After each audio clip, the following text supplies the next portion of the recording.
dia! Bom dia, chat. Como é que vocês estão? Gente, vocês estão... Peraí. Só uma coisa. Vocês estão ouvindo isso? Peraí.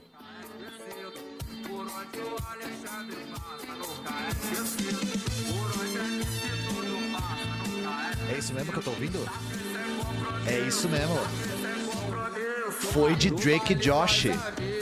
A véia colonialista filha da puta morreu. Acende, puxa, prende, solta. Numa mão tá o copão, por isso que é de boa. Na outra o lança perfume, encomendei mais um. Com o tênis de meu, joguei o boné pra trás. Não sei se hoje vou de Lacoste, mano. O Grey Calvin Klein, as piranha me olhando, piscando a buceta. Eu transo não naquele pique. A única coisa ruim é que morreu de causas naturais. Porque esse tipo de lixo não trabalha um dia na vida e tem o direito de viver quase 100 anos. Foi de perestroika. Então é isso, o único problema de morrer é que não dá pra morrer de novo, né? Agora, fica aí a gente contando os segundos, porque provavelmente serão segundos mesmo, do Rei Charles, né? E é isso, hoje a gente vai falar um pouco da véia. Eu já falei um pouco dela no Dessa Letra Show. O João falou muito dela no canal dele já, então fica a dica aí do canal do João, que ele fez um dossiê bem legalzinho, assim, do porquê você deve odiar a véia com todos os seus neurônios e com toda a sua energia e o seu tempo livre. Mas é isso, né? Morre colonialista, nós comemora. O terceiro mundo inteiro deve estar como, né? Deve estar que nem a gente. Foi de TV Globinho, né? Foi de Disney Cruise. E esse ano, assim, tá um por mês, pô. Um por mês. Shinzo Abe, Gorbachev e a véia. Assim, né? O Gorbachev e a véia morreram de causas naturais, né? O Shinzo Abe, ele, né? Ele foi morto, né? É diferente. Mas é isso, gente. Como é que vocês estão? Eu sei que tá aparecendo os cabos aqui. Eu vou resolver isso, eu juro por Deus. Eu só tô muito atarefado ultimamente. Mas eu vou resolver. Lembra que eu disse pra vocês que eu colei a TV na parede com dupla face e a TV caiu e arrebentou a parede e quase quebrou a TV? Então, eu tava resolvendo isso, tá? Uma coisa de cada vez. Foi de Dynavisions, foi de Dynavisions. Opa! Vini Days, obrigado pela raid. Tamo junto. Não tá aparecendo a raid, não. Apareceu aqui na TV ou eu que tava distraído, gente? Aqui, ó. Agora foi. Vini, obrigado pela raid. Tamo junto. Muito obrigado, de verdade. A gente vai falar do pau do Bolsonaro. Eu sei que vocês querem. Eu sei que vocês querem falar do pau do Bolsonaro, então a gente vai falar, né? A gente atende às demandas populares aqui. Então é isso. Hoje nós estamos de volta aqui com o Como News. Nós tivemos um pequeno hiato aí, porque... eu fui no Grito dos Excluídos junto com a Soberana no bloco da UP, inclusive. E caso alguém tenha ido no Grito dos Excluídos aqui em São Paulo, vocês sabem que choveu muito, né? Choveu pra cacete. E eu cheguei muito cedo, eu fiquei ensopado logo que eu cheguei e eu fiquei o dia inteiro molhado no frio e aí eu fiquei meio resfriado. Então eu preferi não forçar a barra, né? Até porque eu teria o Dessa Letra Show na sexta, eu queria estar bem pra ir lá. Espero que vocês tenham gostado da minha presença lá, porque... né? Todo comunista, quando vê outro comunista nesses espaços públicos, se sente representado, né? Quer que a pessoa tenha a melhor performance possível, né? Pra propagar as nossas ideias. Mas é isso. Caso alguém não tenha visto Dessa Letra Show, eu fui na sexta, ficamos lá 3 horinhas trocando ideia. Eu atrasei, tá? A culpa foi minha. O atraso do podcast, a culpa foi 100% minha, tá? Então não coloquem isso na conta do Cauê e do Load. Tivemos 15 mil pessoas ao vivo, o que é um número muito mais alto do que eu tô acostumado. Mas é a vida. Tô sendo macetado de mensagem de todos os tipos de caráteres possível. Caráteres.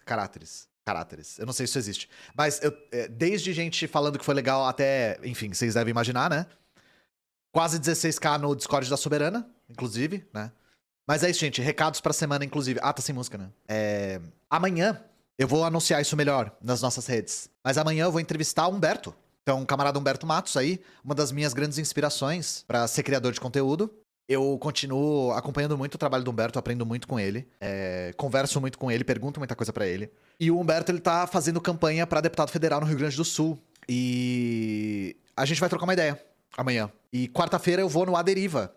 Então eu vou no Arthur Petri pra dar seguimento aí. Inclusive, se eu vi certinho na agenda, amanhã vai o Gabriel Colombo, o que é ótimo. É fantástico, não esperava que o Petri fosse dar tanto espaço para os comunistas, inclusive um comunista que tá em campanha para governador em São Paulo, né?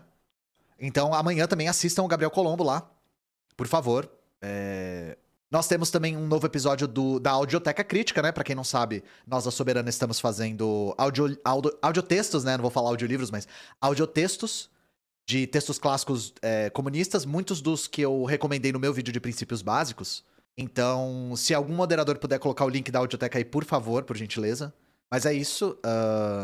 E aí eu recomendo porque nós estamos fazendo introduções na Audioteca. Então, por exemplo, na leitura do Manifesto Comunista, eu fiz uma introdução de 10 minutos falando sobre o que é o manifesto, como que ele foi escrito e tal, o que ele representa pra gente. Então, mesmo se você já leu, vale a pena, ou mesmo se você não é tão interessado em ouvir audiolivros, vale a pena ouvir as introduções, porque a gente dá um panorama histórico aí dos textos, né? E no caso do Manifesto e do Princípios Básicos, eles estão muito conectados, né? Caso alguém não saiba, os Princípios Básicos são uma espécie de rascunho do Manifesto. Então, eles têm o mesmo contexto. Mas é isso. Desculpa os erros factuais que eu cometi dessa letra, né? Porque ao vivo, sob pressão e tal, a gente acaba cometendo alguns erros. Inclusive, o Felipe Durante, que é um camarada que mora na China, reagiu a um vídeo meu e me corrigiu em algumas coisas que eu falei. Então, eu fico muito agradecido por ele ter corrigido os erros que eu falei sobre a China, porque eu não quero desinformar ninguém, tá? Eu não quero ser sabichão, não quero ser tudólogo. Então, se vocês me virem cometendo erros, me mandem. Muita gente já mandou fonte de coisa que eu falei errado ou meio verdade e tal. E continue fazendo isso, por favor. Na verdade, esse sobre... Eu nunca li, mas eu sei que esse sobre o suicídio do Marx, na verdade, é o Marx comentando um texto de um outro cara. Então, eu nunca busquei ler, mas é o Marx anotando um texto de um outro cara, se eu não me engano. Que tá falando sobre... Se eu me lembro bem, eu não lembro muito bem do contexto, mas... É algum autor falando sobre episódios de suicídio bem, tipo, específicos, né? Contando a história de pessoas que cometeram suicídio. E aí o Marx anota esse texto, é uma coisa assim. E aí publicaram dessa maneira. É o Marx fazendo react. Exato, obrigado. O Marx tá fazendo react do texto. É o Durkheim? Eu nem sabia que era o Durkheim. Nossa, acho que minha garrafa quebrou. Ela tá vazando. Antigo chefe de polícia que analisa 4 casos de suicídio. Então não é o Durkheim. Eu não sei. F garrafa, Mas é isso. Nós vamos sair um pouco mais cedo hoje, porque eu tenho alguns compromissos hoje pra... Me fugiu a palavra agora. Honrar. Eu preciso honrar alguns compromissos hoje. Você vê como eu tô ligeiro hoje, né? E, inclusive, um dos meus compromissos a ser honrado é cobrir essa porra desse cabo. Zizek era ok até ele morrer, né? Depois que ele morreu, aí não ficou mais legal. Mas é isso, gente. Obrigado pelos 2K logo cedo. Aí, caso alguém não saiba, eu sempre tenho esperado, ultimamente, né? 10 minutos pra entrar. Porque eu percebi que com 10 minutos ainda tá chegando gente. Ele morreu, ele morreu ideologicamente, Ele morreu afogado na própria ideologia, sim. Ele morreu mais passa bem, ele morreu mais passa bem. Ele morreu de ideologia, exatamente. Ele entrou na lata de lixo da ideologia que ele mesmo denunciou. Mas é isso, vamos lá. Mesmo com 30 minutos ainda tá chegando gente, mas com 10 é uma margem boa pra... Porque se eu começar antes de 10 minutos, muita gente perde muita coisa. Então eu tenho esperado um pouco mais, né? Enfim, vamos lá? Vamos falar de umas coisas? Bom, vocês sabem que eu gosto de começar daquele jeito, né? Daquele jeito que a nossa classe gosta, que é com cringe, né? Então, você acordou hoje e pensou, caralho, eu queria cringe hoje. Se você queria cringe, você veio pro lugar certo, né? Aqui tem cringe. E aqui não é qualquer tipo de cringe. É paquera ou pedido de voto. Candidatos fazem campanha eleitoral no Tinder.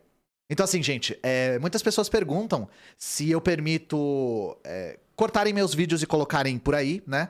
Sim. Inclusive, se vocês colocarem no Tinder, eu gostaria muito de saber qual é o feedback das pessoas, sabe? Então é isso, cortem meus vídeos e coloquem no Tinder. Essa é a minha dica pra vocês. Como uma forma de ocupar mais espaços e fazer campanha sem gastar muitos recursos, candidatos passam a divulgar suas plataformas não só nas redes sociais, mas também no Tinder, aplicativo de paquera mais popular do país. As regras do TSE permitem o uso de redes sociais para a campanha nesse ano, desde que os candidatos não impulsionem o conteúdo. Sério? Não pode impulsionar? Eu nem sabia disso. Cara, assim, na boa. Tá, você não pode impulsionar durante a campanha, é isso, né? Porque assim, o TSE permite o uso de redes sociais para campanha, desde que não impulsionem. O Bolsonaro impulsiona pra cacete. Aparece coisa do Bolsonaro no meu canal. Enfim, né? Mas assim, pagar ad no YouTube conta como impulsionar? Enfim, eu fiquei confuso com isso aqui, sinceramente. Pode postagem patrocinada, eu vejo direto.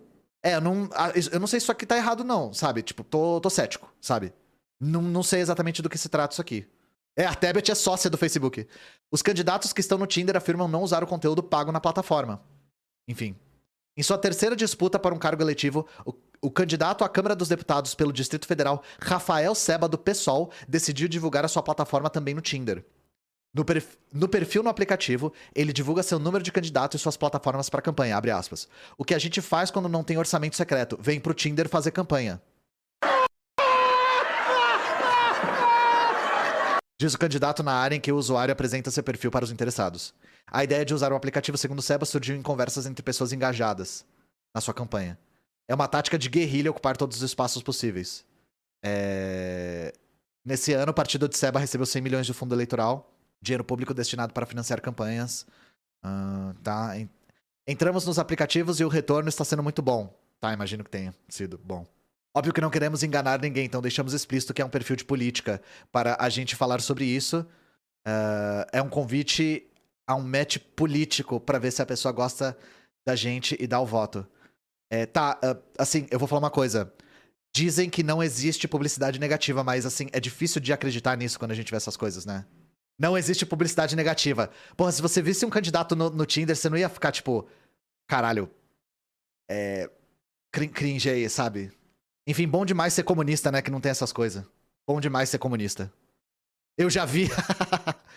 Até o momento ele recebeu 120 mil da direção partidária. Segundo os dados informados à Justiça Eleitoral. Temos pouco recurso, mas estamos conseguindo alcançar muita gente a partir de um engajamento orgânico. Outro candidato que tem usado a plataforma com o mesmo propósito é o deputado federal em busca da reeleição Kim Kataguiri. O líder do MBL, no entanto, não é novato nessas inovações. Em 2018 fez campanha até em jogos com Pokémon GO. É ótimo, milhares de gamers vêm em minha campanha todos os dias. E aí um reconhece o outro e começa a trocar ideia e jogar junto. Quando você é financiado por um think tank internacional, aí esse tipo de coisa fica fácil de fazer, né? Enfim. E, gente, vocês sabiam que o Discord da Soberana é maior do que o do MBL? Agora? É só uma informação aí que eu queria jogar no ar. Kim já estava no aplicativo antes mesmo da campanha. No seu perfil, faz uma piada com a sua performance na rede. Já que não pego ninguém aqui, ao menos vou usar pra fazer campanha. O partido de Kim, União Brasil, foi o que recebeu a fatia mais gorda do fundo eleitoral. O deputado se diz contra o uso do dinheiro público para o financiamento de campanhas e votou pela manutenção do veto. As regras da propaganda eleitoral estão contidas na Resolução 23.610. Permite propaganda eleitoral em blogs ou páginas da internet ou redes sociais das candidatas e candidatos, partidos políticos, coligações ou federações. É proibido veicular qualquer tipo de propaganda eleitoral paga na internet. Cara, isso aqui é um negócio que, tipo, a exceção é o impulsionamento de conteúdo, que deverá estar identificado de forma... Tá. Cara, isso aqui tá muito mal escrito, porque é proibido veicular qualquer tipo de propaganda eleitoral paga na internet. A exceção é o impulsionamento de conteúdo. Isso aqui é propaganda eleitoral paga na internet. Isso aqui tá tipo, é proibido, exceto essa exceção enorme aqui, que é justamente o que a gente acabou de falar que é proibido. Assim, tá muito confuso, sabe? Que deverá estar identificado de forma clara, tá? Exclusivamente por candidatos, a partir de coligações, tá? Tá, é isso que a gente vê, sabe? Então é proibido, exceto quando não é proibido, que é tipo na maior parte das vezes. Tá, é isso. Para o cientista político Marcelo Issa, do Transparência Partidária, o uso da plataforma pode promover uma interação mais direta sem custo. Blá blá blá, não importa tanto agora, isso... Enfim. Então é isso, né? O Tinder é o novo Facebook. Vamos fazer campanha no Tinder, né? Soberana no Tinder. O que vocês acham, gente? O que vocês acham da Soberana no Tinder? Eita! O Necromante Oficial, obrigado pelos 5 presentes. Eu dava match? Deixa eu agradecer a todo mundo, gente, desculpa. Vou aproveitar aqui. O Necromante Oficial, obrigado pelos 5 subs de presente. Explorada por Call Center. Nossa, F. Obrigado pelo sub. O El Passoni. Caras das Playlist. Camarada Corvo. The Last Leviathan, obrigado pelos bits. Chanolas. Chronofields Smith. Lígia Amorim. Patimaio. Clarice Lopes PT. A Sátiro. Arthur Ambrosin. Desistido LOL, Batata Macaco, André Muxoa, Caio Sif, Ricardo Macedo, Pedron Vírus, Ian Maia, Ramalho, Conford, Priscila Veiga, Bubble Spy, Citotami, Procrascreating, Yamato User, Kevin Colasso, Nix Koch, Veronique DV, Lunowo, Dinoxorus e Jujuba. E, nossa, teve vários. Necromante Oficial, obrigado pelos 100 bits. Agnes Lil Vitor. Agni Liu Vitor. Agnel e Vitor. Foda-se, desculpa. Nunca vou citar o nome. Andrés Sharps. Eita Juliana. Silife. Mets Campos. Menezes. André Conrado. Rasta GR. Leonardo Dum. E Benorion. Nossa, a galera tá escorregando. Desculpa, eu não acertei seu nome, camarada. Não é Koch, é Koch. Mas é isso, gente. Começamos com cringe, né? E aí vamos começar com Gimo. Também, começar. A gente já começou, né? Desculpa. Vamos continuar com Gimo. Gimo, qualidade comprovada. Gente, no Desce a Letra, eu falei um pouco sobre a história dos países que tiveram experiências socialistas, né? E aí, um determinado momento, eu falo sobre a violência que a classe trabalhadora, uma vez no poder, perpetrou contra a burguesia que agora tinha perdido o poder. Porque isso aconteceu. Um dos lugares que isso aconteceu, por exemplo, foi o Vietnã. Então, a classe latifundiária, por exemplo, sofreu muitos linchamentos e torturas por parte da classe camponesa no Vietnã. Um exemplo. Como vingança, né? E aí, muitas pessoas pensaram assim... nossa, mas que brutalidade, que coisa desnecessária, né? Só que assim, aí a gente lê esse tipo de coisa e a gente começa a relativizar um pouquinho, sabe? Porque não basta explorar. A pessoa tem que ir a público dizer que tá explorando pouco, que tinha que explorar mais. E aí, de repente, esse tipo de desforra começa a fazer sentido. Não que eu tô defendendo violência contra ninguém, inclusive nós socialistas, né? No nosso... processo ideal, e novamente, nós não somos idealistas, por isso que a gente não tem a perspectiva de que isso vai acontecer na prática, mas no nosso processo ideal seria que a burguesia deixasse de ser como classe, deixasse de ser uma classe sem violência, né? A questão é que isso não é uma possibilidade. Mas seria o ideal, de verdade. Bolsonaro agrada mercado, esse ente, né, que paira sobre nós, o mercado, e deveria cortar benefícios sociais se reeleito, diz mega investidor. Novamente, não basta explorar. Tem que dizer que tá explorando pouco. O cara vem a público dizer, se o Bolsonaro for reeleito, é bom que ele corte benefícios sociais. Porque o Brasil tem muito benefício social. O Brasil tem tanto benefício social que tem 33 milhões de pessoas com fome.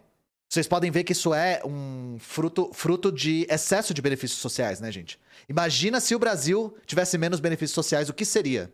O que investidores estrangeiros que sempre têm um discurso sobre rigor fiscal na ponta da língua têm a dizer sobre benefícios sociais liberados na gestão de Jair Bolsonaro às vésperas da eleição? Eu vou dizer uma coisa. Investidores estrangeiros não têm que achar absolutamente nada sobre benefícios sociais, tá? Eles não têm opinião. Não têm que ter opinião. Conhecido como guru dos mercados emergentes... O mega investidor Mark Mobius diz que Bolsonaro, abre aspas, quer ser reeleito e está fazendo essas coisas, fecha aspas. No entanto, complementa que se conseguir mais um mandato, Bolsonaro deveria, abre aspas, parar com esses gastos ou pelo menos reduzi-los. Mobius trabalhou na Franklin Templeton Investments por mais de 30 anos e em maio de 2018 lançou sua própria gestora de investimentos, a Mobius Capital Partners LLP. Ele nasceu nos Estados Unidos, filho de mãe porto-riquenha e pai alemão. Se o vencedor da eleição for o candidato do PT e ex-presidente Luiz Inácio Lula da Silva, que hoje lidera as pesquisas de intenção de votos, Mobius diz que a economia iria bem porque Lula aprendeu muitas lições durante seu governo e provavelmente fará um trabalho melhor porque agora é mais experiente. Leia-se, agora ele vai agradar mais a burguesia porque ele está sendo forçado a conciliar cada vez mais. Mais experiente, leia-se, nós da burguesia conseguimos ter as rédeas mais apertadas no governo do Lula 3, né? Morbius. A menos de um mês do primeiro turno, Bolsonaro aparece em segundo lugar nas pesquisas de intenção de voto. Nesse cenário, aliados dele apostam que medidas como as de transferência de renda e de redução de tributos sobre combustíveis podem aumentar sua popularidade. Só o pacote de benesses que ficou conhecido como PEC Kamikaze, aprovado pelo Congresso com apoio da base governista, liberou um gasto de mais de 40 bilhões. Estão aí, por exemplo, benefício mensal de 1.000 para caminhoneiros e taxistas e o aumento de 400 para 600 reais do Auxílio Brasil. Mobius concedeu entrevista à BBC News Brasil por telefone a partir de Dubai. Eu não consigo pensar numa maneira da gente perder mais tempo do que ler isso. Eu só queria que a gente observasse o semblante do indivíduo. E assim, longe de mim querer fazer juízo da aparência dos outros, assim. Mas eu acredito que no caso de um mega investidor que tá dizendo que o Brasil tem muitos benefícios sociais, a gente pode abrir essa concessão, né? Eu não vou falar nada, eu vou deixar o chat só rolar. Só vou deixar subir. Eu vou deixar o chat fluir naturalmente, sabe? Lembrando que no comunismo a calvície será exaltada, né? Então é isso, é o Lex Luthor da Shopee aqui. Dando a opinião dele que não foi perguntada, de verdade. Agora, gente, matéria do Globo. Matéria não assinada do Globo aqui. Gente, a gente vai falar de futebas agora. Vocês viram que no Desce a Letra Show, o Cauê e o Lodi começaram falando de futebol, né? Por conta do patrocínio deles, e eu fiquei assim. Eu fiquei tipo, eu não sei o que fazer com as minhas mãos, sabe? Enquete, Vasco? Sim. Eu vou votar sim, eu posso votar. Sim, vou votar que sim. Eu fiquei que nem um manequim, né? Mas é isso, matéria aqui do Globo. Lucas Moura, do Tottenham, que é jogador de futebas, né? E Tottenham é um time de futebas, tô traduzindo pra quem não sabe. Declara voto em Bolsonaro e viraliza ao comparar comunismo e nazismo. Eu vi isso de passagem no Twitter, gente. Eu vi um post dele que tinha tipo 30 milhões... 30 milhões é foda. 30 milhões de likes. Era 30 mil, tá? 30 mil likes dele falando que o comunismo matou 3 trilhões e o nazismo matou 3 trilhões, logo eles são iguais, sabe? O jogador brasileiro Lucas Moura declarou nesse sábado seu voto no presidente Jair nas próximas eleições. O atacante do time inglês Tottenham fez uma postagem nas redes comparando o comunismo ao nazismo e afirmando que os dois são aberrações. A postagem viralizou nas redes sociais. Lucas Moura, eu te faço um convite. Se você quiser colar aqui no canal pra gente trocar uma ideia sobre comunismo, eu abro espaço, assim, o dia que você quiser. Seria um prazer imenso conversar sobre comunismo com você, sinceramente. E eu tô falando isso sem ironia nenhuma, tá? A gente pode conversar sobre comunismo. Tudo que você quiser saber eu respondo, porque eu sou comunista já há bastante tempo e é meu trabalho saber falar sobre. A publicação se refere a uma explanação que o atleta disse numa entrevista ao youtuber Rica Perrone. Moura disse na entrevista gostar de opinar sobre questões além do universo esportivo. E relembrou ter sido duramente criticado em 2018 ao declarar voto em Bolsonaro. Eu não consigo deixar de ver como Moura disse na entrevista que gosta de opinar sobre coisas que ele não domina. Mas enfim. Abre aspas. Eu sou um cara conservador de direita, que defende os princípios cristãos de família. Eu não vejo nenhum cara ideal, o top dos tops. A gente está longe disso. Mas não tem... Acho que ele tá falando de quem ele vai votar, né? Mas não tem como negar que o Biruliro é o cara que mais se aproxima do que eu acredito, da ideologia que eu acho que é a correta para o nosso país.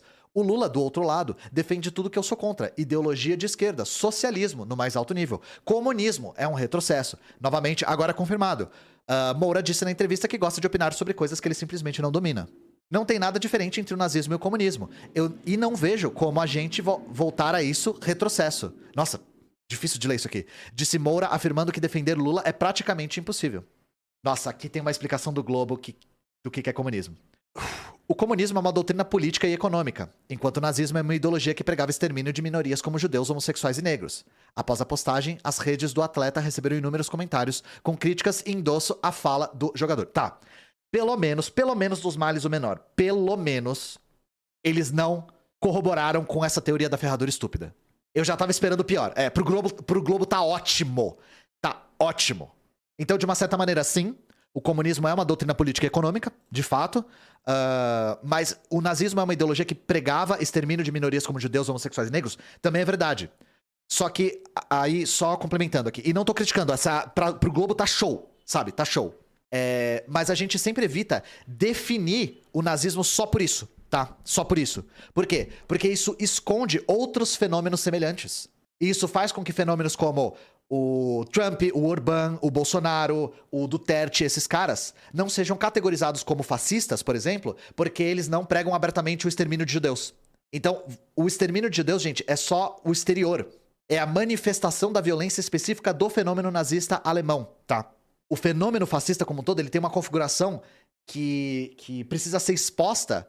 Porque senão, esses outros fenômenos fascistas se autoproclamam totalmente diferentes do nazismo. Por exemplo, definir o nazismo pelo extermínio dos judeus é a gente desviar um pouco do cerne da questão do que faz ele ser um fenômeno nazifascista. Mas, novamente, isso aqui não é mentira. E o Tottenham tem uma forte ligação com os judeus. Ele condenou o nazismo, né? Se ele endossasse o nazismo. Ele só fez essa teoria da ferradura estúpida. E alguém perguntou aí no chat o que é a teoria da ferradura estúpida? Imagina uma ferradura assim. Imagina que o espectro político na cabeça dessas pessoas é uma ferradura. E os extremos se aproximam. Então a extrema esquerda se aproxima da extrema direita. Eles são parecidos, né? E aí o que é iluminado é o centro. É o centro iluminado que vai pro espaço, assim, ó. Na piroca do Jeff Bezos e coloniza o espaço como o centro iluminado que ele é. É uma teoria totalmente idiota, não faz o menor sentido. E que... É como o João Carvalho diz, a ferradura tem que ficar no casco. O nazismo foi o primeiro fenômeno fascista da história? Não! Nem o fascismo foi o primeiro fenômeno fascista da história. Antes do fascismo já tinha a Action Française, por exemplo, e tinha o integralismo lusitano antes. Só que por que a gente chama o fascismo de fascismo com o nome italiano? Porque o fascismo foi o primeiro fenômeno dessa categoria que ficou muito grande, que realmente conseguiu mobilizar massas. Então por isso que a gente chama, na década de 30, né, de Fatio. Na década de... Eu falei 30? É de 20, desculpa. Na década de 20, ele começa a ficar muito grande, mobilizar muita gente, e aí esse tipo de fenômeno acaba sendo denominado como fenômeno fascista por conta do fenômeno italiano. Mas é isso, só tirando essa dúvida.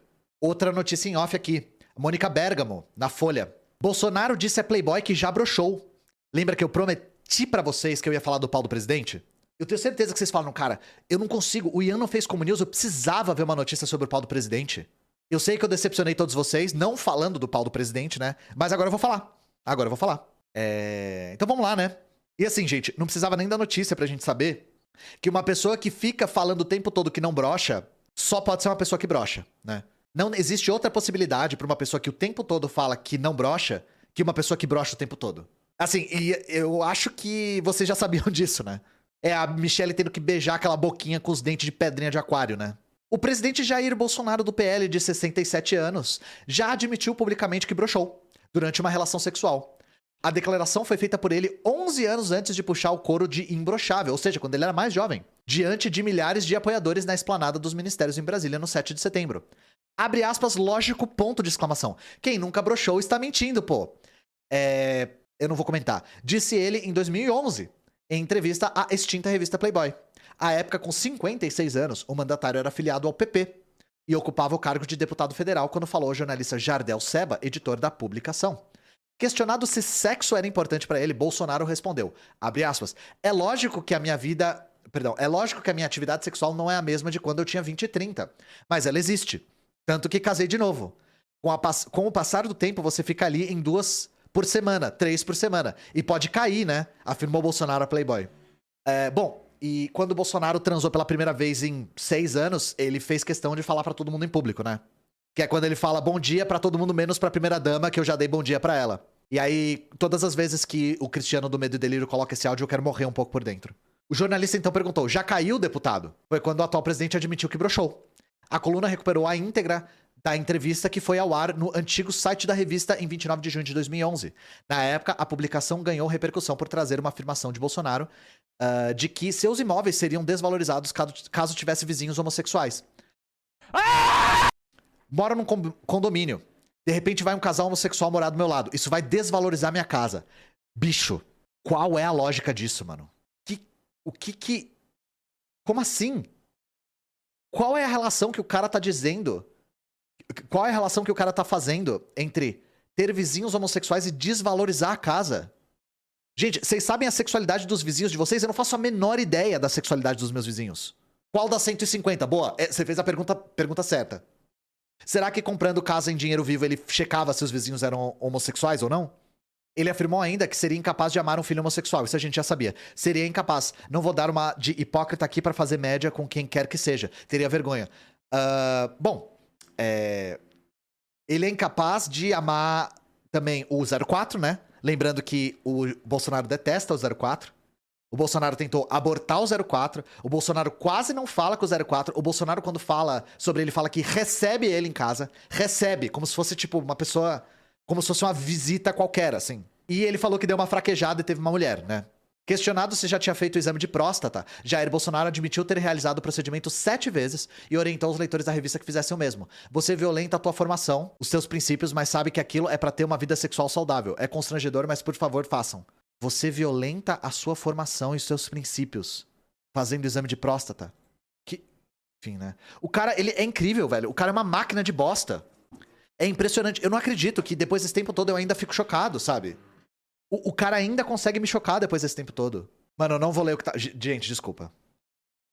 O Jair Bolsonaro está descrevendo em altíssimo detalhe como foi o exame de próstata dele aqui, tá? Eu vou poupar você... Eu tive que ler, tá? Eu tive que ler, mas eu vou poupar vocês da mesma experiência, tá? Sinceramente. Ele ainda tá falando disso. Na ocasião, então, o parlamentar falou sobre o assédio... O assédio que passou a receber após a sua aparição no programa do CQC em março daquele ano e proferiu declarações homofóbicas ao falar sobre a pauta de costumes. Na moral, o CQC deu eleitor pra ele. Assédio que ele passou a receber depois do CQC, maldito dia que o CQC resolveu falar desse crápula, sabe? Porque tudo que era homofóbico dentro do armário, tudo que era cuzão que tava no sigilo, se sentiu representado por esse crápula. E falou, agora sim. Agora que o CQC mostrou esse cara, agora eu sei quem é o meu candidato. Ele ainda defendeu que a Dilma deveria ter sido morta pelos militares. Enfim, gente. É muito difícil manter a compostura, sabe? É muito difícil manter a compostura nesses momentos. Porque eu quero falar umas coisas que não podem ser faladas, sabe? Isso tudo aqui foi o que eu falei. Depois desse tempo todo, é impressionante como eu consigo ficar chocado ainda com o Bolsonaro. A galera viu e falou, finalmente é um cara que pensa como eu. Finalmente eu posso falar o que eu penso em público. E o Taz, nossa, o Taz é reaça pra caramba, velho. Eu tenho visto o Taz, eu acho que ele tem um programa de entrevistas agora, não é? Eu vi ele numas entrevistas, meu Deus, cara. Ele é muito reaça, cara. É impressionante, sabe? É na cultura? Porra, na TV, eu achei que era na internet. Ele é o Caralho, ele substituiu eu não assisto TV, gente, por isso que eu não sabia, desculpa. Nossa, ele substituiu o Abu Janra. Caceta, que queda de qualidade, né, velho? Substituiu o Abu Janra pelo Taz, é foda, viu? Mas vamos lá, gente. A gente começou aqui comemorando a morte da véia, né? E como foi de base, a gente vai falar um pouco dela. Então, novamente, eu vou fazer o convite pra vocês. Eu falei um pouco sobre a véia no Dessa Letra Show, então eu não vou falar exatamente as mesmas coisas pra não ser repetitivo. O João fez um vídeo bem extenso, bastante bem documentado sobre o passado colonial, principalmente durante o reinado da véia. E agora a galera mandou umas notícias acerca da família real pra gente desmistificar algumas coisas, né? Aliás, eu vi os pics dropando aqui, eu vou agradecer, vou aproveitar aqui a troca de tema. Anônimo, obrigado pelos 3,14. Calbi Teixeira, obrigado pelo sub 100, mais valia 7,90 limpão. Rodrigo DHTO, acho que é isso. Obrigado pelos 5 reais. Renata, obrigado pelos 15, garrafa nova, eu vou comprar hoje. Vou comprar a garrafa nova hoje. Me parece, obrigado pelos 10 reais. Eu sou 30 mais, me explico, foi de Drake e Josh. É só uma piada que a gente coloca foi de e qualquer coisa pra falar de alguém que morreu, tá, gente? É só isso, não precisa ter lógica. Inclusive, quanto mais sem lógica possível, mais engraçado é. Yakakushi, obrigado pelos 5 reais. E é isso, obrigado pelos pics, gente. Deixa eu só colocar direitinho aqui, porque a notícia está em inglês. Se ela quiser abrir. Tá abrindo. Foi de Ricardo Eletro. Foi de Ricardo Eletro, foi foda demais, velho. Vamos lá. Então, conforme nós fomos criticando a família real e tal, algumas pessoas que não perderam a oportunidade de ficar caladas falaram assim: vocês precisam entender a diferença de chefe de estado e chefe de governo, porque a rainha tinha um poder só representativo, era só simbólico. A realeza vetou mais de 1000 leis com consentimento da rainha. Procedimento secreto usado para revisar leis que vão desde acordo comercial do Brexit até herança e política de terras.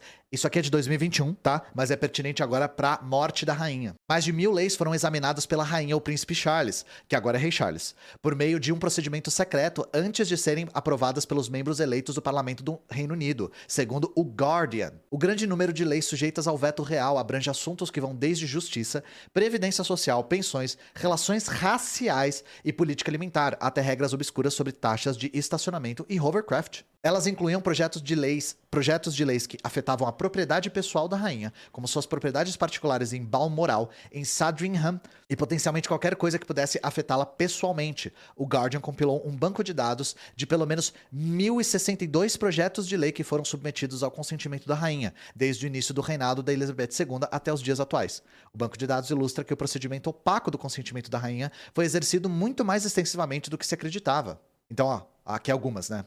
E aqui tem o link. De acordo com o procedimento, os ministros do governo notificam privadamente a rainha de cláusulas dos projetos de lei parlamentares e pedem seu consentimento para debatê-los.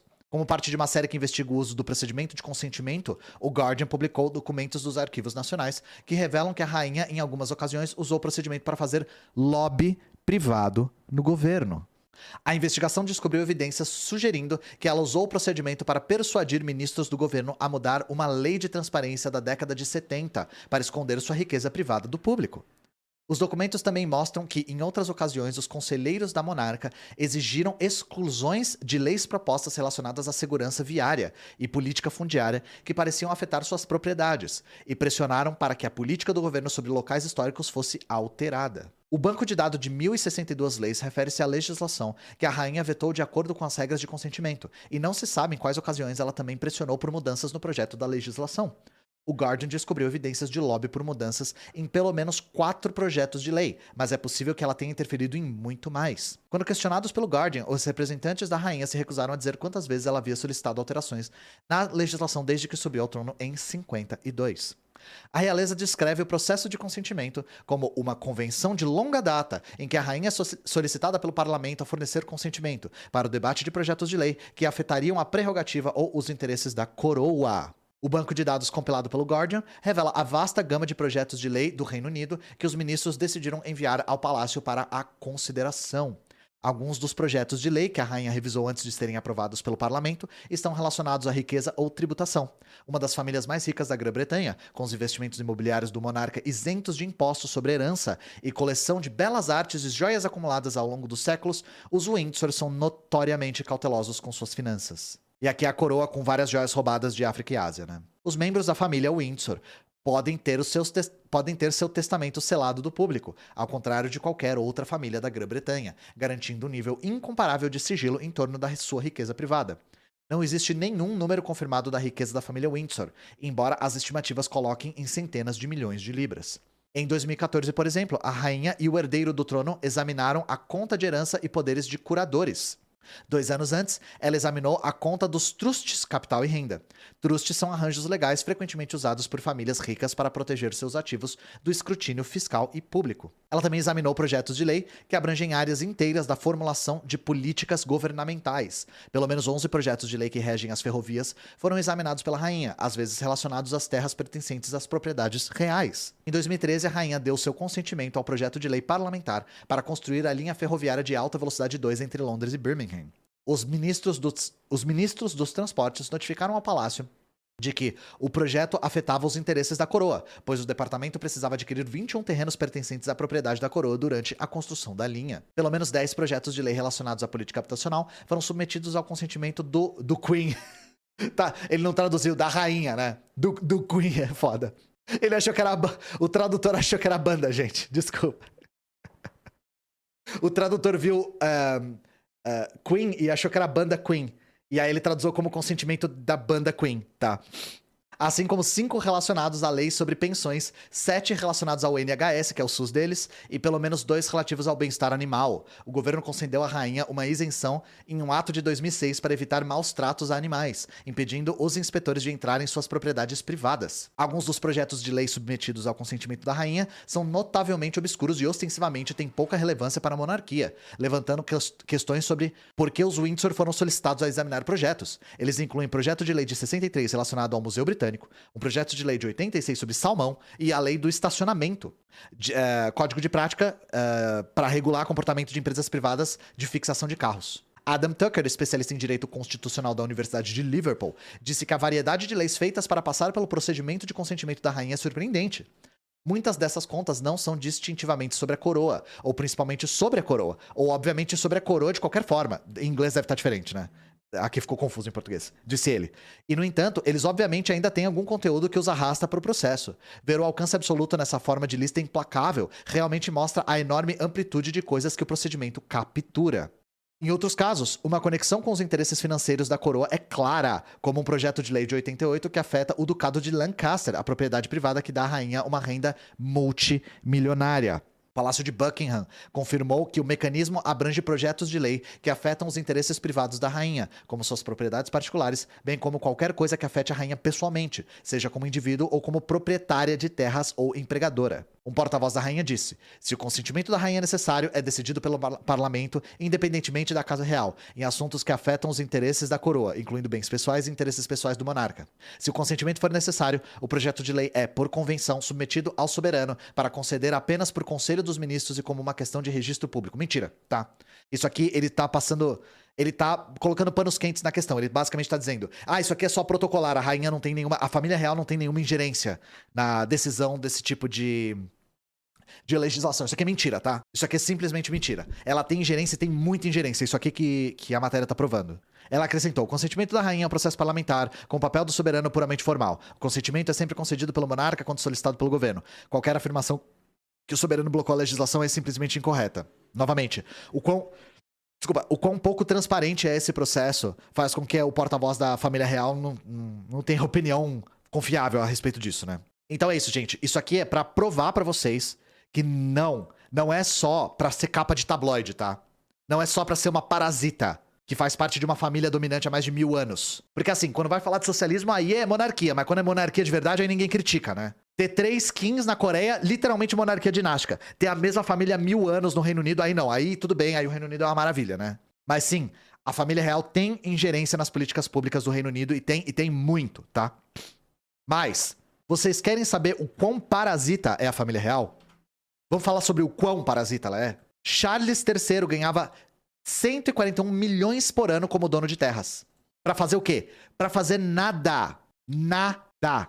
Pra ser um parasita que tem um privilégio oriundo do modo de produção feudal, tá?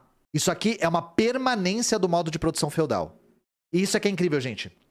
Falam sobre as permanências do modo de produção capitalista nas experiências socialistas. Gente, hoje em dia nós temos permanências do modo de produção feudal, tá? No mundo todo. Não é só aí.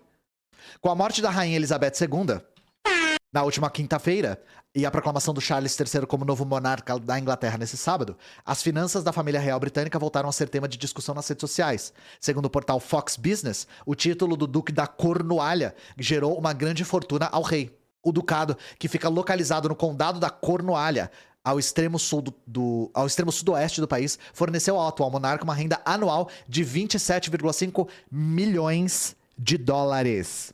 O valor era usado para o seu próprio sustento. É incrível, né, gente? Não, eu tenho 27,5 milhões de dólares de renda de terra pro meu sustento.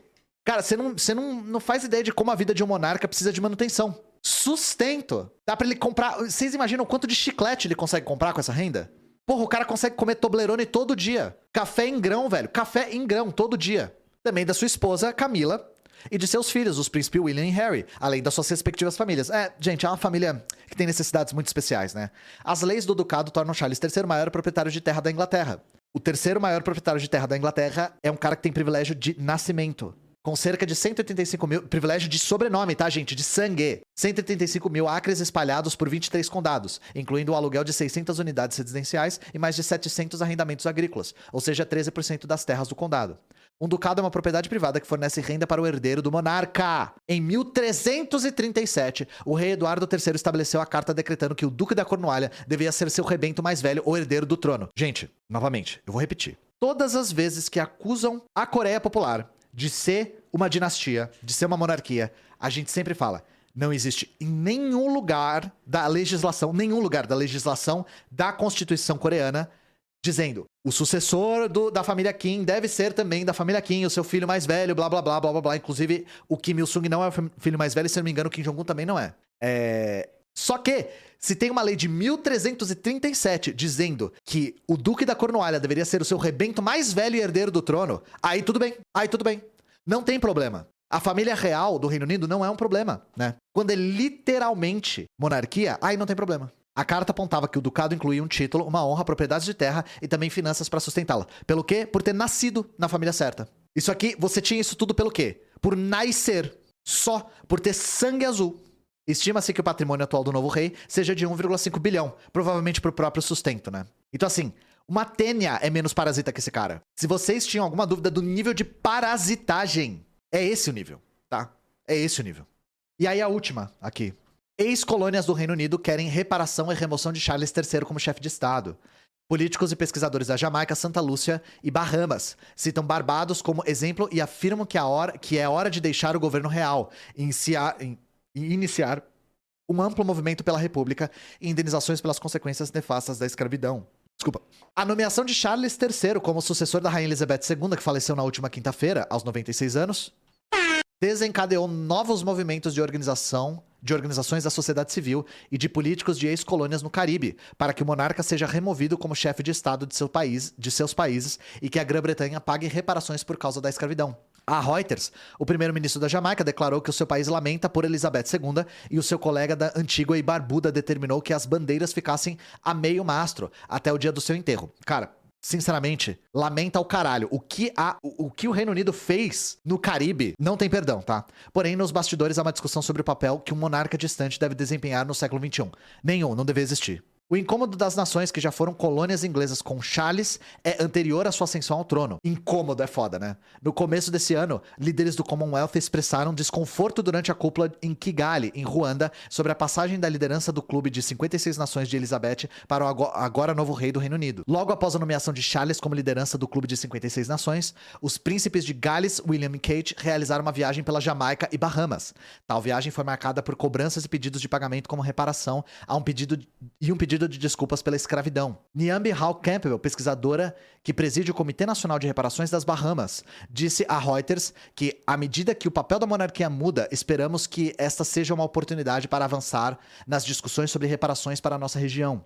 A pesquisadora também afirma que, a partir do discurso de Charles III, em cerimônia que fez de Barbados uma república e de que reconhecesse a atrocidade enfim, da escravidão, que o monarca possa dar início ao processo de justiça reparatória. Não vai dar, tá? Mais de 10 milhões de africanos foram algemados e levados ao tráfico de escravos no Atlântico por nações europeias entre os séculos XV e XIX.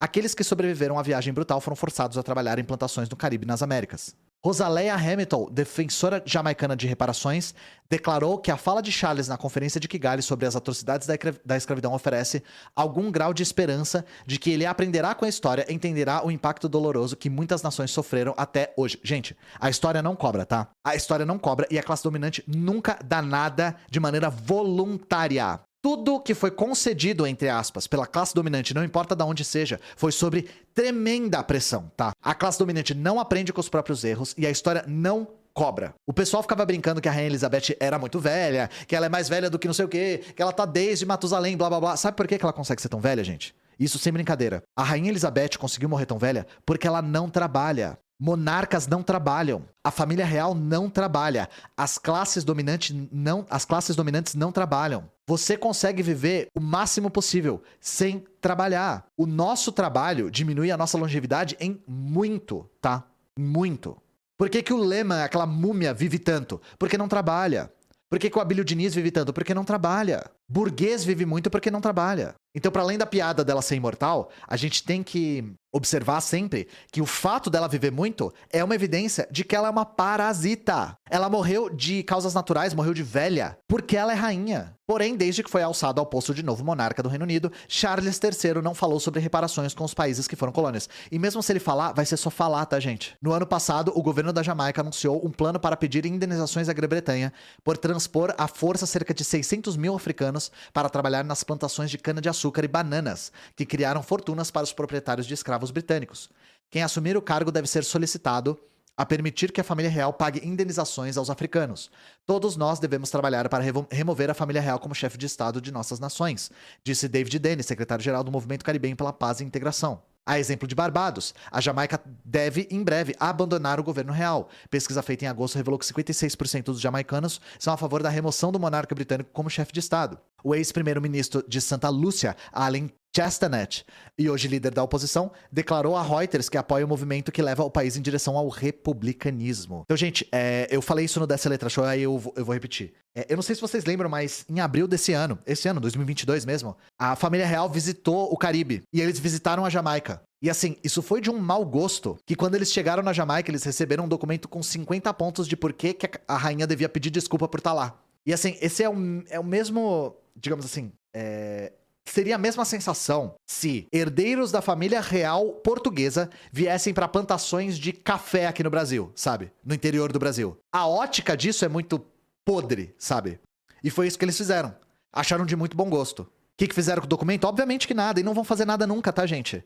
Não fizeram até agora, não vão fazer nunca mais. Aí, gente, eu vou pegar um pouco mais de água, porque a gente vai trocar de assunto agora, tá? Aí eu vou aproveitar pra dar uma pequena pausa. Então fiquem aí com as capivarinhas só um segundinho, tá?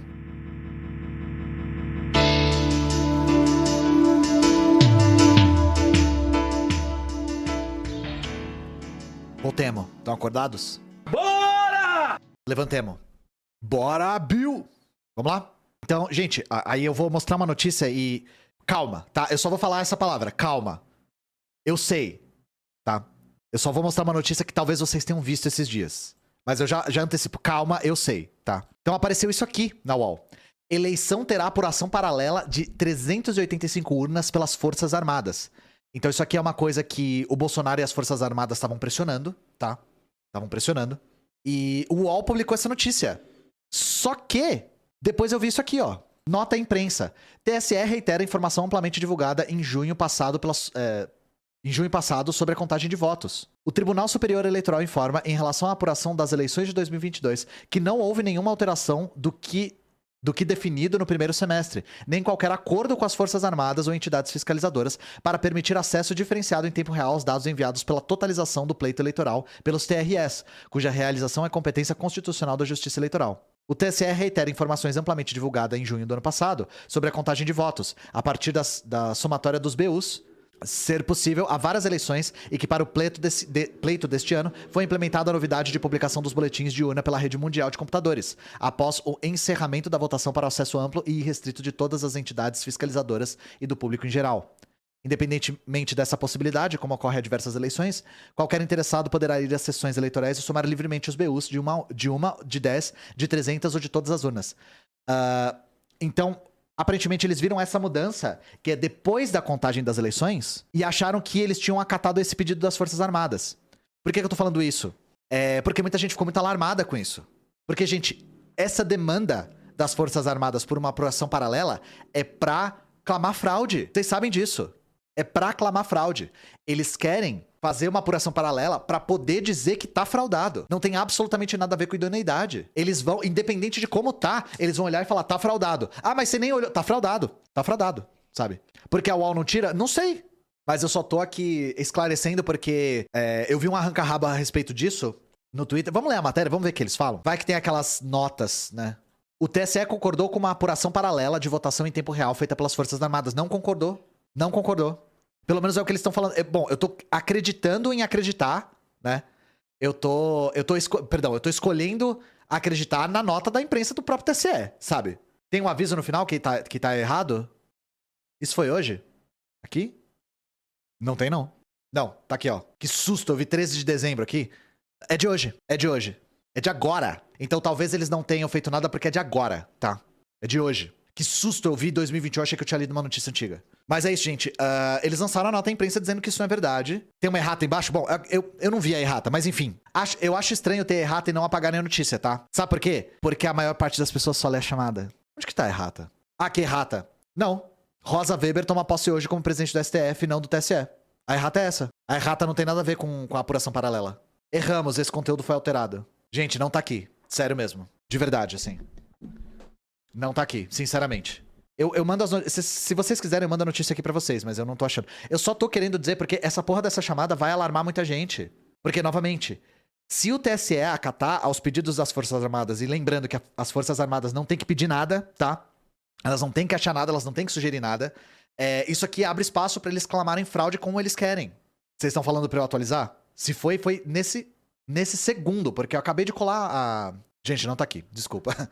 Enfim. E mesmo se tiver, o problema é a chamada, tá? Mesmo se tiver, o problema é isso aqui. A galera vai estar, tipo, no celular, olhando assim, vai ver a chamada. E o estrago já foi feito também, né? E eu não sei exatamente de onde eles tiraram, provavelmente foi uma má interpretação da mudança, né? E aí, nessa toada, vamos falar sobre uma lei que tá tramitando na Câmara que é bastante perigosa. PL projeto de lei, né? Que autoriza a reintegração de posse sem aval judicial, avança na Câmara. Avançou na Câmara dos Deputados o projeto de lei que permite a ação policial sem necessidade de ordem judicial na retirada de invasores de propriedades. Foi aprovado na Comissão de Segurança Pública e Combate ao Crime Organizado e segue para a Comissão de Constituição e Justiça. Então é importante a gente ficar de olho, porque se o trabalho do MTST, do MLB, do Olga Benário já era difícil, com essa lei aqui, vocês não estão ligados como vai ficar. Vai ficar mais ainda. E sim, eu estou usando uma garrafa de suco como garrafa de água. Combate ao crime organizado, né? Pessoas que não têm de moral ocupando prédios que não estão fazendo função social, agora é crime organizado. Enfim. O PL é terminativo e não vai a plenários. Ainda precisará ser analisado em comissões do Senado caso passe na CCJ. A medida afeta os casos de invasões de terras motivadas por disputas agrárias ou invasões ilegais causadas por grileiros, o que tem ocorrido recentemente no sul da Bahia. Cara, vocês têm algum tipo de dúvida que isso aqui vai ser usado para expulsar simplesmente pessoas que estão ocupando terras não produtivas? A legislação já permite que o proprietário expulse o invasor por conta própria, desde que não haja excesso de violência, o que dificilmente é evitado no confronto direto de dois lados. Isso aqui é só com terra, não é com imóvel? Não ficou tão claro pra mim. Afeta os casos de invasões de terras motivadas por disputas agrárias ou invasões ilegais. Tá, ele só usa terra como exemplo, então vou pressupor que vou pressupor que isso aqui só tá afetando terra, tá? E não imóvel. Mas não foi muito claro aqui. Se alguém tiver mais notícias sobre isso aqui, né? Enfim, super curta, a matéria não tem tantas informações assim. Mas esse tipo de coisa são imóveis rurais, tá? Eu queria que a matéria fosse um pouco mais específica. Mas enfim, eu não tenho a menor dúvida de que isso aqui vai ser usado pra expulsar famílias que ocuparam terreno improdutivo, que ocuparam prédios sem função social. Não tenho a menor dúvida disso, tá? Isso cria uma jurisprudência muito perigosa também. Eu pensei na mesma coisa, Diana. E aí como funciona? A polícia ia determinar a reintegração de posse ela própria? Pois é, né? O que não é novidade, porque o tanto de reintegração de posse sem mandado que a gente vê a polícia fazendo não tá no gibi, tá? Mas isso aqui virar lei faz ficar mais intenso, né? E aí, mudando de assunto agora. Em protesto por posse de terra, falando em terra. Grupo fecha trecho da CE 040 em Fortim, no Ceará. Segundo a Polícia Rodoviária do Ceará, pista está com fluxo interrompido desde as 7 da manhã, quando começou a manifestação. Isso foi agora. Um grupo de manifestantes bloqueia um trecho da rodovia CE 040 nesta segunda-feira, no município de Fortim, a 135 quilômetros de Fortaleza. Segundo a Polícia Rodoviária do Ceará, a pista está com o fluxo de veículos interrompido desde as 7 da manhã. Organizadores do protesto informaram que desejam uma audiência com a governadora Isolda Sela, do PDT, acerca de pautas diversas. Estão liberando veículos de emergência de cidadãos com problemas de saúde. Participam do ato indígenas, quilombolas e pequenos agricultores. A Polícia Militar afirmou que o Batalhão de Trânsito Urbano e Rodoviário Estadual está com a equipe na rodovia CE 040 km 125 na entrada principal de Fortim. Segundo a polícia, a manifestação ocorre pacificamente. A PMCE reforçou que está mantendo um canal de diálogo para a desobstrução das vias. A polícia informou que o protesto é feito por pessoas que reivindicam a posse de uma área nas proximidades da região. Agentes da PRSE estão no local e tentam desobstruir a via. Segundo o motorista, um longo congestionamento é formado por conta da manifestação. Está tudo engarrafado. O ato na CE 040 na entrada de Fortim. Estão querendo regularizar as terras deles. Eles interditaram as duas mãos da pista. Não deixam ninguém passar. E assim, esse tipo de manifestação tem que ter pressão, tá, gente? Isso aqui coloca pressão. Bloquear uma via força o diálogo. E é assim que tem que ser. Porque esse tipo de coisa não é dada de mão beijada. Não é dada de maneira voluntária. E assim, essas pessoas estão lutando pelo que é deles e estão lutando da maneira correta, que é colocando pressão. Tem mais fotos aqui, ó, que o Poder Popular, que é o jornal do PCB, publicou no Twitter. A CE 040 amanheceu trancada por centenas de famílias do estado do Ceará. As vias foram trancadas em protesto após anos de descaso do poder público em relação às necessidades básicas e urgentes de famílias da classe trabalhadora. Assentamento São Miguel, e aqui é a bandeira da UJC. Ano passado, tentamos mais de uma vez marcar uma audiência com a secretária de Desenvolvimento Agrário. Nenhuma resposta nos foi dada. No dia 16 de agosto desse ano, a Comissão de Mulheres e Crianças de várias comunidades espalhadas pelo Ceará enviou uma carta à governadora Isolda Sela. Recebemos o ofício de uma das suas secretárias. O documento nada dizia sobre a audiência pretendida pelas comunidades. A mobilização e a pressão popular é a única linguagem que os governantes entendem. Então é isso, gente. Esse tipo de paralisação geralmente é o último recurso. Porque essas pessoas tentam fazer o recurso legal, usar os mecanismos diretos. Só que esses mecanismos não funcionam. Eles são ignorados. E aí a galera parte pra luta. E luta tem que ter pressão. Linha absolutamente correta. Eu queria falar sobre isso pra vocês porque isso é inspirador, de verdade. E a gente tem que ver o poder que esse tipo de mobilização tem. E aí eu vou ler um outro fio do Twitter que eu achei interessantíssimo. De algo que a gente já falou aqui algumas vezes. Então é o fio da Su apenas. O projeto de escola pública gratuita e de qualidade esbarra no monopólio da Cogna. Não satisfeita com a fatia do ensino superior, na aquisição da Croton, agora domina a parcela significativa do ensino básico. Se você não conhece esse monstrengo, vem comigo. Cara, é uma empresa que tem outras empresas que têm um monopólio na educação brasileira. E monstrengo é a palavra correta. Monstrengo, tá? Então como alguém compra o trambolho da Croton? Pra você ver o tamanho do bagulho, né? Então olha só. Cogna, a Croton, ensino superior, Platos, ensino superior, Saber, educação básica, Vasta e Somos, educação básica. A gente já falou da Somos aqui no canal. Quando a gente tava falando sobre think tanks, o fundador do Renova BR, que é aquela escola que deu origem à Tabata Amaral, é dono da Somos também, que é fornecedora de material didático para educação básica. É um monstrengo mesmo, tá, gente? E aí pensa que o dono dessa Somos, que é parte da Cogna, tem criado escolas para colocar parlamentares para defender os interesses dele dentro da Câmara Federal, por exemplo. E estadual, e às vezes até prefeitura. Você imagina? Vamos chamar isso de democracia, gente? O link, deixa eu ver aqui. É esse aqui, ó.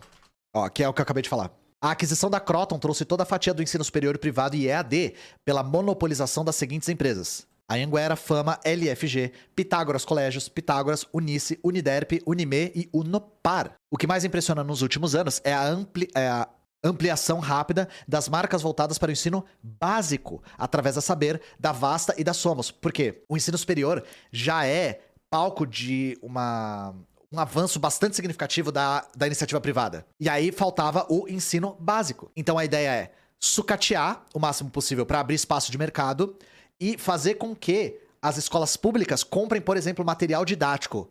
Dessas, Uniderp é um nome incrível, né?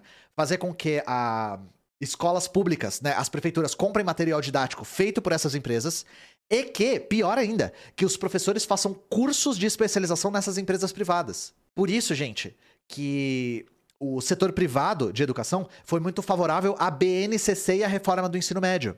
Por quê? Porque isso ia abrir uma demanda por formação.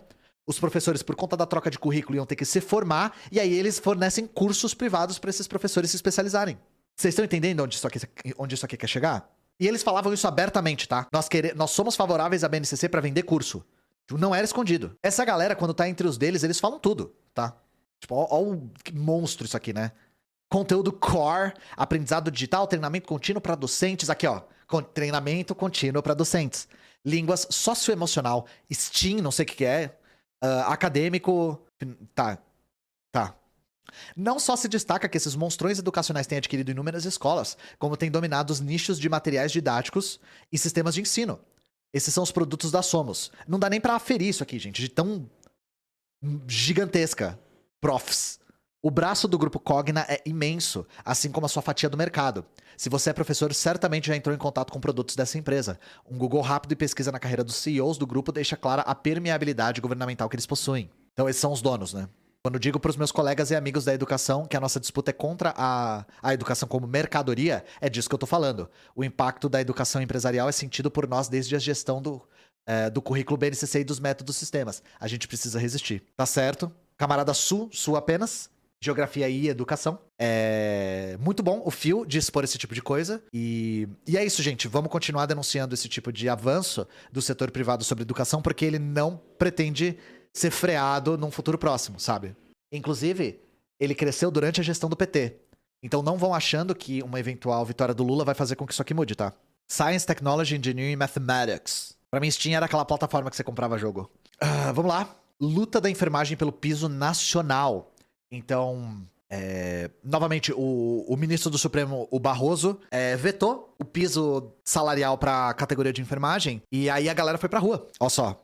Mais de 5 mil profissionais participaram do ato da enfermagem em 9/9/2022 em Recife. A luta da enfermagem exigiu a participação de milhares de profissionais da organização da categoria, fortalecimento e unidade sindical para garantir a lei do piso nacional. Mas os donos de hospitais e clínicas que lucram com bilhões de reais todos os anos articularam por cima, em pleno domingo, uma decisão do ministro Barroso do STF declarando inconstitucional a lei do piso da enfermagem. A resposta da categoria foi imediata. Hoje, no dia 9/9, foi puxado um ato nacional pela implementação do piso, atendendo ao chamado do Sindicato dos Enfermeiros de Pernambuco, Sindicato Profissional dos Auxiliares e Técnicos de Enfermagem de Pernambuco, entre outras entidades. Milhares de profissionais foram às ruas pelo Brasil. Em Pernambuco, o CEP, junto com o MLC, Movimento Luta de Classes, apoiou e organizou massivos atos na cidade de Recife, Caruaru, Garanhuns e Petrolina. Em Recife, a concentração começou antes das 9 da manhã na Praça do Derby, e por volta das 10, mais de 5 mil profissionais saíram em caminhada pela Avenida Agamenon Magalhães, passando pelo Hospital Português, Esperança e retornando à Praça do Derby,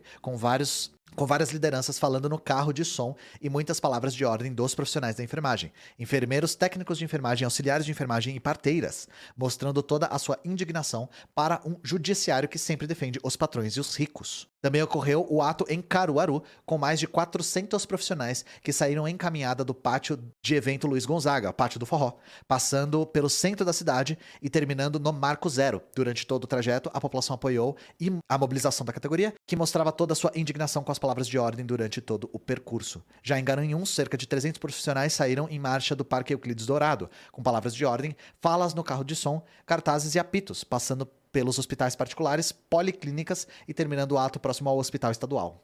No sertão pernambucano, na cidade de Petrolina, ocorreu o ato a partir das 4 da tarde, com apoio do CEP e do MLC. Cerca de 500 profissionais caminharam a partir da Praça da Catedral, pelas ruas da cidade até a ponte que liga Petrolina, à cidade de Juazeiro, na Bahia, onde ocorreu o encontro com os profissionais das duas cidades em caminhada. O ato chegou a paralisar o trânsito por quase meia hora. É evidente que a luta não pode ser restrita ao piso salarial. A denúncia da precarização do SUS e o quanto isso afeta os mais pobres faz parte da luta da enfermagem. O SUS foi regulamentado pela Lei 8.080 de 90, que apesar de ser um marco importante para a classe trabalhadora e os mais pobres no nosso país, ainda hoje exige luta e organização da população como um todo para sua implementação. Por fim, esse ato foi apenas o primeiro de muitos outros que virão para garantir a implementação do piso da enfermagem na rede privada e pública do nosso país, como afirmou Ludmila Outes, coordenadora estadual do MLC, presidenta licenciada do CEP e candidata a deputada federal pela Unidade Popular. Devemos articular as entidades nacionais e do nosso estado para um grande movimento nacional o mais rápido possível, para garantir os nossos direitos e depender da categoria, puxar uma greve geral da enfermagem. Já está agendada uma nova assembleia da categoria em todo o estado para definir um novo calendário de lutas e possibilidade de greve estadual da categoria dos enfermeiros. Então, gente, por que eu tô trazendo isso? Porque os... Que? Caiu? O que caiu? Alô? Provavelmente oscilou, gente. Caiu, mas voltou? Morri, mas passo bem? Deu uma derrapada, tá? Não, tá, desculpa. Eu tava lendo, eu não vi se tinha dado uma oscilada aqui. Por que eu tô mostrando isso? Eu sempre faço um bloco luta de classes, tá, gente? E eu sempre gosto de mostrar como a classe trabalhadora brasileira é combativa. Porque a grande mídia não mostra esse tipo de coisa, ou mostra muito pouco, ou mostra de maneira muito tangencial, e às vezes até com menosprezo, ou até antagonizando isso. A gente não pode cair nesse conto de que a classe trabalhadora do Brasil é muito desmobilizada e muito apática. Não é, tá? A classe trabalhadora do Brasil não é apática. Inclusive, com mais organização, a gente pode tudo, inclusive. É isso que a gente quer. A gente quer organizar cada vez mais. Mas vocês já devem ter ouvido essa coisa de que acontece, o brasileiro é todo fodido e não faz nada. Mentira, tá? Mentira. E eu falo sobre isso todas as vezes que eu falo sobre notícias. Falo sobre protestos, movimentos, greves, o tempo todo, tá? Os próprios jornais de Pernambuco quase não falaram sobre isso. Então, por isso que a gente tem que ler esses jornais revolucionários, né? Trabalho em um hospital privado aqui em Campinas e está rolando um terrorismo com os técnicos de enfermagem, dizendo se o piso dos enfermeiros for aceito, os técnicos vão ser demitidos. Esse é o argumento. E, gente, novamente, todas as vezes que a classe trabalhadora lutou pelo seu direito, lutou pelo mínimo, a burguesia sempre recebeu com vai quebrar. Não tem como. Isso vai arruinar a burguesia. Diminuir carga horária de trabalho, aumentar salário, mais direitos, férias, tudo isso foi recebido pela burguesia como não, vai rolar demissão em massa, vai rolar um monte de fechamento de empresas, as empresas vão quebrar todas, tá? Gente, se diminuição de salário e diminuição de direitos gerasse emprego, o Brasil não tinha desemprego hoje, tá? Desde o Temer a gente viu um desmonte imenso no mínimo que a classe trabalhadora deveria ter pra trabalhar, com dignidade, e a gente tá com um desemprego altíssimo ainda. Não existe essa relação de tirar direitos trabalhistas e gerar mais emprego, tá? Não existe essa relação. Isso é bravata da burguesia. E isso é desde sempre. Desde a Revolução Industrial, desde o advento do capitalismo, todas as vezes que os trabalhadores lutaram pelo mínimo, eles foram recebidos com não vai ter como, a gente vai quebrar, não tem como. Você vê o VOD da live pra ler o chat depois? Não, é muita coisa. Não. E se eu quero conversar com vocês, eu converso pelo Discord. É bem melhor. E aí, vamos lá. Aqui, bloco meio ambiente, né? Vai ter só essa notícia hoje? Que eu falei, daqui a pouquinho eu tenho que sair. Que eu tenho que honrar uns compromissos. Dia do Cerrado. Sob gestão do Bolsonaro, o desmatamento no bioma avança. Só em 2021, Cerrado perdeu 8,5 mil quilômetros quadrados de vegetação nativa, segundo o INEP. A agropecuária foi responsável por 98,8% do desmatamento no Cerrado. Mas vocês têm que entender, gente, que o agro e o meio ambiente andam de mãos dadas, né? Não é isso que a grande sabedoria da Renata Vasconcelos diz? Hoje, dia 11, é Dia Nacional do Cerrado, bioma que abriga nascentes de 8 das 12 bacias hidrográficas do país e é considerado a savana mais biodiversa do mundo. Ainda assim, há poucos motivos para comemorar. Ele tem sido foco constante de queimadas, derrubadas de árvores e do avanço da fronteira agrícola. De acordo com estudos do MAP Biomas, as atividades do setor agropecuário foram responsáveis por 98,8% do desmatamento no Cerrado entre 95 e 2020.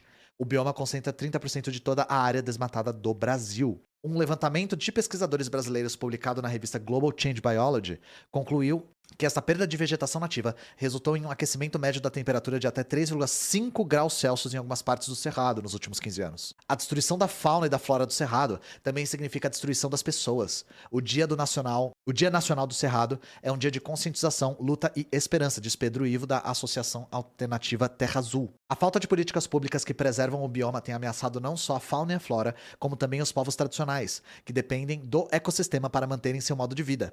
Na última sexta-feira, o presidente Jair Bolsonaro sancionou o projeto de lei que reduz em cerca de 40% o tamanho da Floresta Nacional de Brasília, criada em 99 para proteger uma extensão importante da savana, além das nascentes que fluem para o principal manancial de abastecimento de água da capital brasileira, a represa do Descoberto. Bolsonaro coleciona diversos outros ataques ao bioma, incluindo flexibilizações das normas ambientais, incentivo ao avanço da agropecuária e ataques a populações tradicionais. Aliado ao agronegócio, o atual presidente não colocou em prática o Código Florestal brasileiro e cortou 35 milhões do orçamento do Ministério do Meio Ambiente para 2022. O resultado das ações pode ser traduzido em números. Entre 2021 e 2022, tá entre 2021 e entre 2021. Pera aí, ó, as ambulâncias aqui. Pera aí. Entre 2021 e 2022, 8,5 mil quilômetros quadrados da vegetação nativa do Cerrado foram devastados, o equivalente a 6 vezes a cidade de São Paulo. Os dados são do Instituto Nacional de Pesquisas Espaciais. Com esse governo não teremos solução para o Cerrado. Quero no futuro próximo comemorar o Cerrado preservado e vivo. Então é isso. Dia do Cerrado, a gente não tem nada para comemorar. Inclusive, se isso aqui é o que vai te radicalizar, então que seja, sabe? Por isso que eu falo de todos os elementos. Falo do governo, falo de luta de classes, falo do mundo do trabalho, falo do meio ambiente, a gente tem que falar de tudo, tá? Como futuro biólogo se dói tanto quanto soco na cara. Que isso seja o que vai te radicalizar, Franklin. De verdade. Que isso te empurre pra organização. O Cauê tá com o boné da Soberana agora. Eu não mereço o Cauê, velho. Nossa, eu não mereço o load e o Cauê, de verdade. Nós da Soberana não merecemos o carinho deles, de verdade. Porque, nossa, foi fantástico, assim. A gente foi muito bem recebido. Eu me senti extremamente confortável. Fiquei um pouquinho decepcionado com a minha performance. Não achei que eu fui tão bem. Mas, enfim, também acho que não foi tão mal, então... Nem quente, nem frio, 0 grau, pra mim tá perfeito, né? E aí, a última notícia internacional aqui. A gente tava falando sobre a enfermagem no Brasil. Gente, recentemente a China passou os Estados Unidos em expectativa de vida. E uma das coisas que eu gostei de salientar lá nessa letra foi... Se fala tanto sobre quanto o socialismo matou, quantos milhões matou, mas a gente tem que falar mais sobre quanto o socialismo salvou. Porque um país que na sua revolução em 49 tinha a expectativa de vida de 35 anos de idade... para na década de 70 ter dobrado quase essa expectativa, é uma quantidade imensa de vidas salvas. Então, olha só. Falta de um sistema de saúde público é só a ponta do iceberg das dificuldades enfrentadas pela população. A expectativa de vida dos estadunidenses caiu pelo 2º ano consecutivo, marcando o maior retrocesso dos últimos 100 anos. Segundo dados apurados pelo Centro de Controle de Doenças, CDC, na sigla em inglês, a expectativa de vida dos Estados Unidos em 2021 foi de 76,1 anos no ano anterior para... de 76,1 anos, no ano anterior era 77. Muita gente pode pensar que essa é uma queda insignificante, porque um ano não parece muito, mas a verdade é que isso representa milhares de mortes e é desrespeitoso pensar que isso é uma bobagem, diz Stephen Wolf, professor de saúde populacional da Virginia Commonwealth University. Gente, toda vez que a expectativa de vida cai, significa que nós estamos tendo morte em excesso de pessoas que não precisavam estar morrendo. Um dos envolvidos no estudo, Wolf, explica à reportagem do Brasil de Fato que a expectativa de vida é mal compreendida pelo grande público em geral. Muitas pessoas pensam que expectativa de vida significa quanto tempo um bebê nascido nesse ano vai viver, mas não é nada disso. Não podemos prever quanto tempo um bebê viverá, porque não sabemos como serão as condições de saúde ao longo da vida dessa criança ou onde ela viverá. Segundo ele, a expectativa de vida é um reflexo direto das taxas de mortalidade durante aquele período. Se você me perguntar sobre taxa de mortalidade do ano 2022, eu posso te mostrar uma tabela bem complexa, com taxa de mortalidade de bebês, a taxa de mortalidade de crianças de 1 a 4 anos, taxa de mortalidade de 5 a 9 anos e assim por diante até os idosos. Seria seriam muitos números e muita informação. Então, em vez disso, usamos uma métrica composta para resumir o quão grande é a taxa de mortalidade.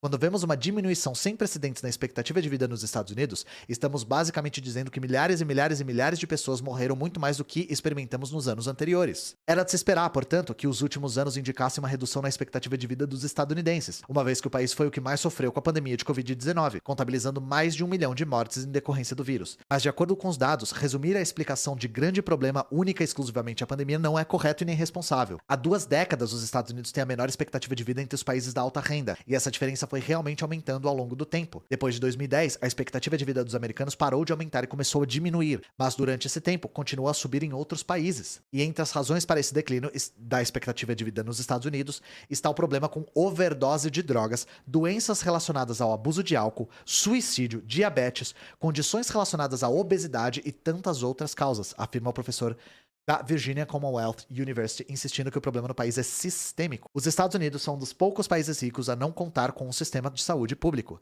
Até 2020, o custo médio de um plano de saúde no país era de quase $500 por mês para um indivíduo e $1,2 mil por mês para um plano familiar. Por conta do alto custo, muitos não têm condições financeiras de adquirir um plano de saúde e ficam completamente desprotegidos. Resultado, mais de 45 mil mortes por ano, segundo estudo conduzido em Harvard em 2009, o que significa que, nos dias atuais, essa tragédia é possivelmente maior. Não há dúvidas de que a ausência de um sistema público de saúde nos Estados Unidos desempenha um papel significativo na expectativa de vida do país, mas essa conta tende a ser subestimada, de acordo com Wolff. Sim, a falta de um sistema de saúde é um problema real, mas vou apenas enfatizar que a pesquisa mostra que os cuidados da saúde representam apenas cerca de 10 a 20% do desenrolar dos casos. Portanto, nossa saúde é influenciada por uma variedade de outros fatores que não estão relacionados a um plano de saúde. O especialista afirma que outros 4 pilares afetam essa conta toda. O comportamento, que diz respeito à dieta e atividades físicas praticadas pelo indivíduo, bem como hábitos de fumo e drogas, fatores socioeconômicos, porque a pobreza condena a pessoa à insegurança alimentar, o ambiente, uma vez que parte da população vive em áreas onde a qualidade do ar é sofrível e o acesso à comida orgânica é dificultado, por exemplo. E por fim, entra para essa conta a política pública. Essa última é a mais importante, porque afeta todas as demais. As políticas federais, estaduais e locais definem o nosso acesso à saúde, mexem com o nosso comportamento, com as nossas condições socioeconômicas e com o nosso ambiente. Com um país polarizado e descrente na ciência, vide a tímida taxa de vacinação contra a Covid-19, é difícil nutrir esperanças por dias melhores. Balizando suas expectativas em dados, Wolff confessa ao Brasil de Fato que não é otimista em relação ao futuro. Não estou seguro que nossos problemas serão resolvidos, porque a primeira parte da solução é reconhecer que existe um problema, e isso não acontece aqui. Acho que o público em geral não está ciente de que a saúde dos americanos é tão ruim. Paralelamente, o senso de excepcionalismo americano, onde os americanos pensam que são o número 1 em tudo, os impede de entender a realidade da situação. Porque nesse caso somos o número 1 em morrer, o que não é nada bom. Cara, é surpreendente ver um próprio estadunidense com uma clareza tão grande, né, a respeito da situação. Mas o cara trabalha com isso, então ele vê a calamidade, né. A situação da saúde nos Estados Unidos é deplorável. É deplorável. E eu gostei que a matéria é bem completa, que ela complexificou bastante essa queda na expectativa de vida, e não só foi pro mais óbvio que é não ter um sistema de saúde público, né? Eu não conheci o autor, gente. Vocês estão falando que ele é de esquerda? Que ele é marxista? Dá pra ver. O que? Teve rádio do Cauê? Agora? Teve rádio do Cauê? Ah, teve mesmo. Caralho. Desculpa, gente. É o Buba que controla, né? Buba, obrigado pela raid e tamo junto. Obrigado pela raid, Cauê. Cauê, load, Buba. Muito obrigado. Desculpa, não vi a raid. Quando tem raid, eu vou colocar um som pra mim, pra eu ver. Porque eu tirei o som de tudo, né? E aí os sons da raid saíram também. Mas eu vou colocar pra eu ver porque é importante. A raid é menos comum, né? Vale a pena eu ouvir quando tem. Mas é isso, gente. Eu vou dar os recados de novo, tá?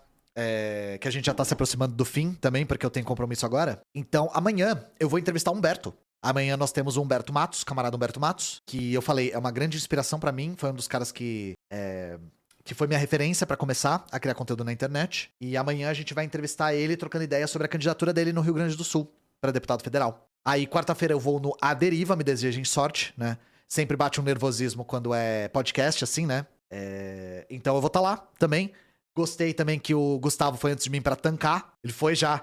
Todas as perguntas cabeludas foram pra ele, sem nenhum trocadilho intencional aqui. E também, pelo que eu vi na agenda, e me corrijam se eu estiver errado, amanhã o Gabriel Colombo vai no A Deriva, o que eu achei muito legal, porque o Gabriel eu tô tão acostumado a falar pré-candidato. O Gabriel é candidato ao governo de São Paulo. Gustavo ficou 5 horas limpo, né? Bexiga de aço. o menino. E nós temos episódio novo da Audioteca Crítica. Pra quem não sabe, nós da Soberana fazemos uma série de audiotextos, audiolivros, e são de textos basilares pro comunismo, pra teoria comunista. E nós temos feito com introduções. Então, o texto, por exemplo, do Manifesto Comunista tem uma introdução deste que vos fala. É uma introdução de 10 minutos falando sobre o contexto do manifesto, como ele foi escrito e etc. E nós lançamos recentemente o Princípios Básicos do Comunismo, um texto do Friedrich Engels, que tem muitas relações com o Manifesto Comunista, porque, pra quem não sabe, esse texto do Engels foi uma espécie de rascunho do manifesto. Mas é isso é pra facilitar as pessoas que não gostam tanto de ler, ou não conseguem ler muito bem, ou querem ouvir na rua, ouvir no trabalho, ouvir em outro lugar e tal. Então, por favor, se vocês tiverem o link aí de novo, mods, desculpa ficar gastando vocês, mas se vocês tiverem o link certinho aí da audioteca, mandem, por favor, eu vou fazer um comando já. E é isso. Aí, história pública no Petri, quarta. Eu vou quarta lá. Obrigado, Lina. Obrigado. A Lina lançou a braba aí no comunicado. E é isso, gente. Eu vou me retirar um pouquinho mais cedo hoje. Mas é isso, fiquem bem. Cuidem-se, organizem-se. E a gente se vê amanhã pra entrevistar o camarada Humberto. É isso, vamos de base e bora, Bill!